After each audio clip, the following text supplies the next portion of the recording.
야, 진짜 오랜만이다. 너 그동안 뭐하고 지냈어? 이 지집에 어떻게 연락 한 번 안 할 수가 있니? 미안한데 누구더라? 내 핸드폰에 번호가 저장이 안 되어 있는 것 같은데. 대학교 때 같은 과였나? 진짜 섭섭하다. 어떻게 나를 까먹을 수 있어? 나 설이야, 곽설이. 우리 고등학교 때 같은 반이었잖아. 아, 그 곽설이? 그래, 진짜 오랜만이다. 그동안 잘 지냈고? 그럼 나야 잘 지냈지. 너는 어떻게 지냈어? 결혼은 했고? 난 작년 가을에 결혼해서 지금 한참 신혼이야. 근데 정말 의외다. 너한테 연락이 올 줄은 몰랐어. 우리가 고등학교 2학년 때 같은 반이었나? 1학년 때 같은 반이었나? 난 너랑 친하다고 생각했는데 너는 아닌가 봐. 뭔가 아쉽네. 벌써 나를 다 잊어버린 거야? 우리가 2학년 때 같은 반이었지. 내가 너를 어떻게 잊어버리겠어? 너가 반장까지 했었잖아. 그렇지. 내가 반장을 했었지. 그건 그렇고. 사실 나 얼마 안 있으면 결혼하잖아. 오랜만에 연락했다고 오해하지는 말고 너가 꼭 내 결혼식에 와줬으면 해서. 아, 결혼하는구나? 그래, 알겠어. 초대해줘서 고마워. 고맙긴. 고등학교 동창들 오랜만에 볼 수 있어서 기대된다. 아무튼 내가 조만간 다시 연락할게. 그래, 알겠어. 이 친구에게 결혼식 초대를 받고 난 뒤 저는 한동안 손발이 덜덜 떨렸습니다. 고등학교를 졸업한 지는 벌써 10년도 넘게 지났지만 저는 단 한 번도 이 친구의 이름을 잊고 살아본 적이 없어요. 내성적인 성격을 가진 저와는 다르게 예쁘고 활발한 성격이라서 주변 사람들의 관심을 한몸에 받았던 친구였고 고등학교 2학년 때 처음이자 마지막으로 같은 반이 되었었죠. 학기 초에는 잠시 친하게 지낸 적도 있지만 작은 사건 하나 때문에 저는 1년 동안 반에서 왕따처럼 지내게 되었고 저 친구와 주변 몇몇 애들이 저를 엄청 못살게 굴었습니다. 여자들끼리 왕따 시키는 건 남자애들처럼 대놓고 때리거나 괴롭히는 방법이 아니라 은근히 제 자존심을 짓밟아 뭉개버리는 일이었어요. 체육복이나 학용품 같은 제 물건들을 빌려가서는 잊어버렸다고 하거나 다른 반 친구에게 빌려줬다고 하면서 찾을 수 없게 만들었고 돈을 뺏어가는 일도 빈번했습니다. 심지어는 같은 반인데도 불구하고 수업 시간 직전에 제 교과서를 가져가는 바람에 저만 선생님에게 혼난 적도 있어요. 친구의 괴롭힘이 점점 심해져서 담임 선생님에게 이야기한 적도 있는데 그 친구는 공부도 그런대로 잘하는 편이었고 성격도 활달한 반장이었기 때문에 선생님은 제 말을 진지하게 믿어주지 않았죠. 오히려 그 친구를 불러다가 교무실에서 삼자대면을 시켰고 적당히 악수하고 화해하라는 식으로 사건을 덮고 지나갔습니다. 그 뒤로부터 당연히 괴롭힘의 강도는 훨씬 더 심해졌고 저는 입을 다물 수밖에 없었죠.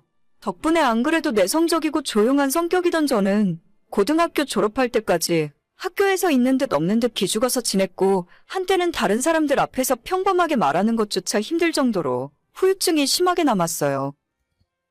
너네 이야기 들었어? 고등학교 같이 나온 설이라고 있잖아. 곽설이. 걔 다음 달에 결혼한대. 진짜? 그런 것도 주워가는 남자가 있구나? 결혼식에 내가 찾아가서 확갱판을 놔야 하는데 걔가 잘 먹고 잘 사는 꼴을 배 아파서 어떻게 봐. 방금 나한테도 연락 와서 청첩장 주더라. 나 아직도 걔가 밀쳐서 넘어진 곳이 아파. 어떻게 나한테 결혼한다고 연락할 수가 있지? 그 뻔뻔한 불려시가. 나 진짜 이대로는 못 넘어가겠다.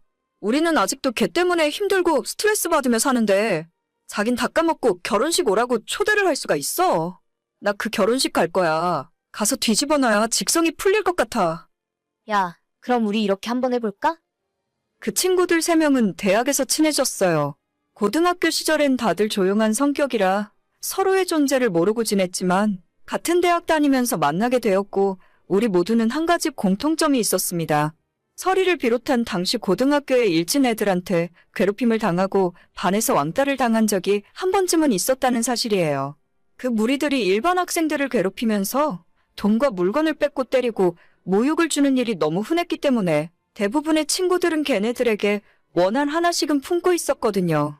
아마 자기는 즐거운 학창시절이었으니 저희 같은 피해자들이 어떤 기분으로 지금까지 살고 있었는지 전혀 기억도 못하고 알고 싶지도 않았겠죠. 자긴 잊어버렸어도 당한 우리들은 한날 한시도 그 이름들을 잊어버린 적이 없습니다. 한때는 예쁘장하게 생긴 설이가 연예계에 데뷔하기를 바랬던 적도 있어요. 그래야 제가 그녀의 고등학교 시절을 폭로하고 사회에서 매장시켜 버릴 수 있을 거라 생각했거든요.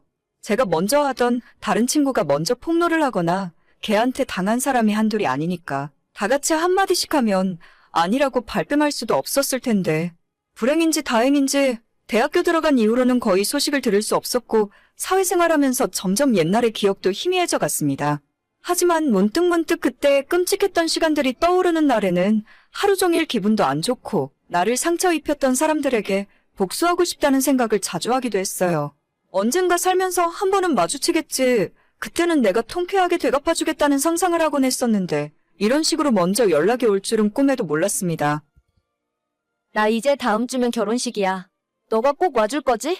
요즘 다들 바쁜지 생각보다 올 수 있는 사람이 없네? 물론 가야지. 우리가 어떤 사이인데. 나 말고도 고등학교 때 너랑 같은 반이었던 친구들이 더 있는데. 그 친구들도 다 같이 갈 거야. 진짜 정말 잘 됐다. 안 그래도 사람 많이 안 올 것 같아서 걱정이었거든. 예약을 300명 잡아놨는데 다들 이런저런 핑계 대면서 못 온다 하더라고. 니들이라도 와준다니까 다행이다. 역시 동창만한 친구들이 없다니깐. 거기 밥 맛있는 데니까 꼭 다 같이 와서 밥 먹고 가. 알았지? 그래. 나 일부러 주말에 시간도 빼놨어. 우리 반 반장 결혼식인데 없는 시간도 만들어서 가야지. 고마워. 그날 꼭 와서 사진도 같이 찍자. 10년 만에 보는데 얼굴 안 까먹었지? 그래. 다음 주에 보자. 그렇게 저는 친구들과 함께 넷이서 서리의 결혼식이 열리는 예식장으로 찾아갔습니다. 신부 대기실에서 한껏 드레스를 차려입은 서리와 함께 사진도 찍고 마음에도 없는 축하 인사를 전했어요.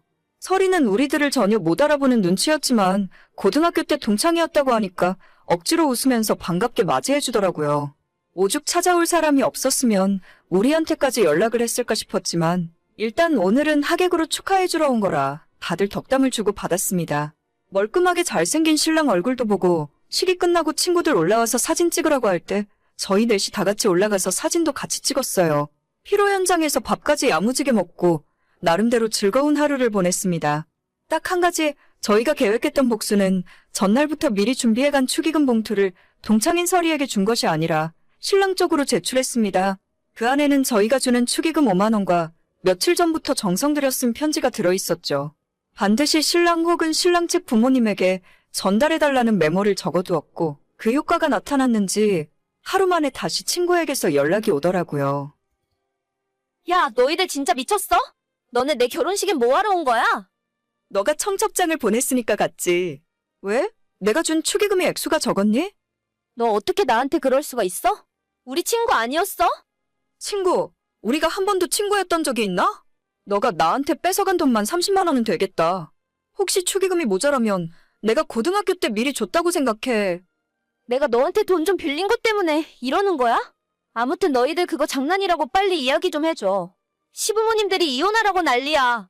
시아버님 되실 분이 교육감 선거에도 나가신 분인데 너가 이러면 내가 뭐가 되니? 장난은 무슨 장난? 너는 처음부터 끝까지 계속 장난이라고 하더라? 돈을 뺏은 것도 장난이고 애들 때린 것도 너한테는 전부 장난이지? 걔네들은 아직도 그때 생각만 하면 자다가도 벌떡벌떡 일어나. 마음 같아서는 결혼식장에서 깽판 치고 싶었는데 어르신들 봐서 참은 거야. 앞으로는 우리가 연락할 일 없을 거고 인생 착하게 살아라.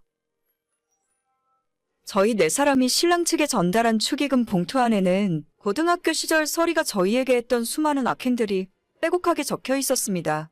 혹시나 믿지 않을까봐 같은 학교를 나왔다는 졸업증명서까지 출력해서 넣었고 우리가 어떻게 폭행을 당했고 얼마나 많은 금품을 갈취당했는지 기억나는 대로 상세하게 적었어요.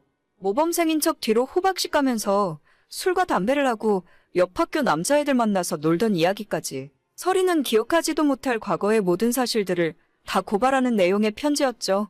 친구들 중 한 명이 옛날 이메일을 뒤져서 그 시절을 증명할 수 있는 사진들을 찾아냈고 그 사진들까지 다 출력해서 편지에 넣었습니다. 저희는 전혀 모르고 있었지만 신랑 측 부모 두 분 모두 교육자 출신 집안이었고 그 편지를 받아보시고는 집안 망신이라며 당장 결혼은 없던 일로 하자고 호통을 치셨다네요. 교육감 선거에 또 나가실 생각인 것 같은데 집안에 학교폭력 전과가 있는 며느리가 들어오면 참 볼만하겠구나 싶더라고요. 결국 제 친구는 신혼여행 비행기도 타보지 못하고 이혼하게 되었습니다. 정확하게 이야기하자면 혼인신고조차도 하지 못했으니 파혼이라 하는 게 맞는 말이겠죠? 그 뒤로도 몇 번 더 서리에게 연락이 왔었지만 전부 답장하지 않았어요. 결혼식에 갔던 친구들 모두 그녀를 차단했고 앞으로 어떤 연락도 받을 생각이 없습니다. 아무리 그래도 10년 전 일로 파혼까지 시킨 건 너무한 거 아니냐고 하실 수도 있는데 저희는 지난 10년 동안 발 뻗고 편하게 살지 못했어요. 같은 반 친구를 때리고 괴롭혔던 그 친구는 지금까지 아무 죄책감 없이 편하게 살다가 본인이 했던 행동을 다 잊어버리고 뻔뻔하게 연락했다는 게 너무 화가 납니다. 차라리 청첩장을 주기 전에 본인 잘못을 뉘우치고 진심으로 미안하다는 연락을 먼저 했더라면 지난 과거를 다 용서해 줄 수는 없더라도 결혼은 축하해 줄 수 있었을 거예요. 하지만 뻔뻔하게 웃으며 우린 친했잖아. 같은 소리를 어떻게 할 수 있는지 모르겠어요.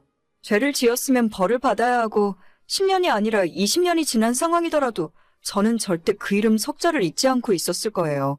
아직도 TV에 뉴스를 보다가 중학생, 고등학생 친구들 사이에 서로 괴롭히고 차마 입에 담을 수조차 없는 나쁜 짓을 저지르는 친구들을 보면 제 학창시절이 떠오르면서 괴로워요. 그런 사람들은 모두 언젠간 반드시 벌을 받았으면 좋겠고 피해자가 괴로워하고 가해자가 행복하게 잘 사는 일이 없었으면 좋겠어요. 전 제가 저지른 일에 전혀 후회 없고 똑같은 상황이 주어진다고 해도 한 번 더 복수할 거예요. 기억해.